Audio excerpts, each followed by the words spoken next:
जिस औरत को शक हो कि उसका शोहर दूसरी औरतों में दिलचस्पी लेता है, वो 7 दिन तक शोहर की पसंद का खाना पकाते हुए सूरह यासीन की आयत नंबर 9 को 33 बार आखिर में दरूद शरीफ के साथ पढ़ ले और खाने पर दम करके शोहर को खाना पेश करे।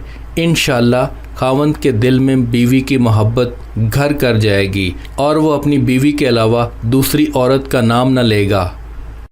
वजीफ़ा करने से पहले कुछ सदका व खैरात कर लिया करें। अगर नहीं कर सकते तो कम से कम लाइक और शेयर करके सदका जारिया में अपना हिस्सा डालें। इस वजीफ़ा की इजाज़त के लिए कमेंट सेक्शन में आमीन लिखें।